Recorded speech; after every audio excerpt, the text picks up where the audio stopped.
Olha, as águas brasileiras serviram para impulsionar o potencial energético do país. Na terceira reportagem especial da semana, vamos conhecer os caminhos dessa história até o alcance da liderança em produção de energia do mundo.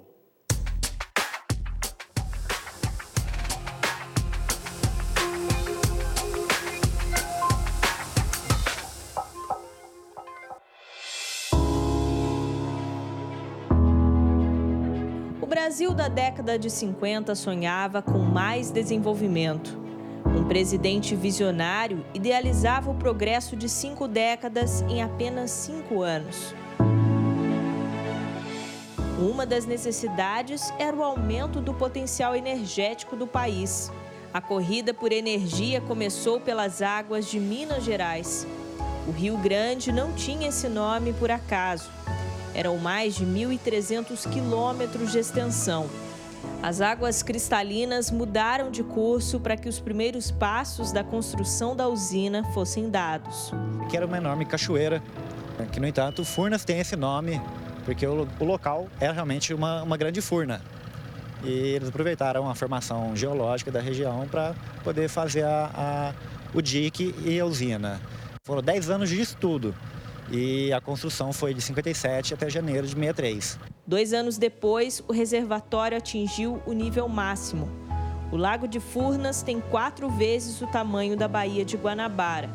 A maior parte fica em Capitólio, cidade rainha dos lagos, pertencente ao circuito de nascentes do estado. A produção de energia da época foi suficiente para atender a 3 grandes capitais do Brasil: Belo Horizonte, Rio de Janeiro, capital, que ainda era capital do Brasil, e São Paulo, capital, também. Logo depois de Furnas, o governo começou a cogitar uma provável potência energética pela água no sul do Brasil. Essa ideia surgiu em 1960 pela observação das águas do Rio Paraná. A diferença é que não ficava somente no nosso país. Foi aí que Brasil e Paraguai se uniram para nascer a maior produção energética de água limpa e renovável do planeta. Itaipu binacional se tornou sinônimo de energia para os 2 países.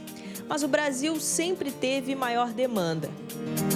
Pelo Tratado de Itaipu, ele prevê que a energia gerada pertencente a um país, que aquele país não vai consumir, ele pode vender para o outro país, entendeu? Então, como o Paraguai ele demanda menos energia da Itaipu, esse excedente de produção o Brasil consome. A estrutura da hidrelétrica foi considerada uma das 7 maravilhas da engenharia moderna. O funcionamento depende de 4 fatores. O principal, disponibilizado também pelo desvio do Rio Paraná. A geração é um processo físico, fruto da interação entre campos magnéticos. A água ela chega no nosso reservatório através do Rio Paraná. Ela é conduzida por um conduto até chegar na nossa turbina, que é a parte mecânica. Essa turbina, então, ela faz um movimento mecânico de rotacionar, tá? Aproximadamente 90 rotações por minuto. E essa turbina, ela está acoplada com o gerador, que é um equipamento elétrico. E aí a interação entre campos magnéticos no gerador que vai gerar a energia elétrica, né? Que aí, logo depois de ser gerada, ela será transmitida por nossas linhas de transmissão. O mesmo processo acontece na usina em Minas Gerais. A diferença é o número de unidades geradoras: 8 em Furnas e 20 na hidrelétrica binacional. Por isso, a produção é superior. Itaipu virou especialista em gerar energia e bater recordes. Foi a primeira hidrelétrica no mundo a ultrapassar 100 milhões de megawatts-hora de geração anual. Se tornou também uma potência em produção acumulada. Nós geramos mais de 2,6 bilhões de megawatts-hora. Essa é uma marca que a Itaipu tem acumulado ao longo desses 35 anos de operação e que basicamente nunca será quebrada por outro empreendimento de geração de energia, né? A tecnologia da usina é direcionada para a manutenção da linha de transmissão e da unidade geradora. Tanto em Furnas como em Itaipu, a principal matéria-prima também precisa ser avaliada. No sul, o monitoramento é constante não só no reservatório, mas no Rio Paraná e afluentes. A quantidade de água determina a produção energética. São 49 estações que a gente monitora nessa área toda. E dessas 49, a gente monitora o nível do rio e a chuva. Que envia dados para aqui, para Itaipu, via satélite, de hora em hora, dos níveis dos rios. E as nossas equipes viajam até as estações de forma esporádica, de 2 a 4 vezes por ano, para medir realmente a quantidade de água e verificar se essa relação nível do rio e quantidade ela é válida. As águas da usina também mudaram a dimensão da cidade. Foz do Iguaçu era um município com apenas 2 ruas, com cerca de 20 mil habitantes. As primeiras moradias foram construídas justamente para abrigar os trabalhadores da hidrelétrica. Em 10 anos, a população passava dos 100 mil habitantes. Uma dessas histórias é do seu Lazo.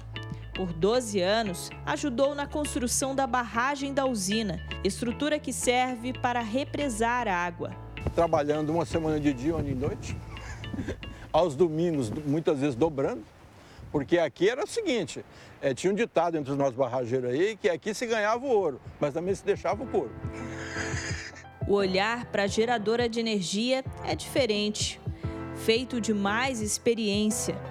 Mas o carinho pela potência energética é algo que nunca vai mudar. Itaipu, para mim, eu considero como um filho. Eu vi nascer, eu vi crescer, agora está aí fazendo arte. Falo com carinho porque é uma coisa gostosa de você ver uma coisa que você participou e está aí fazendo, por exemplo, a diferença. Diferença no mundo, inclusive, né?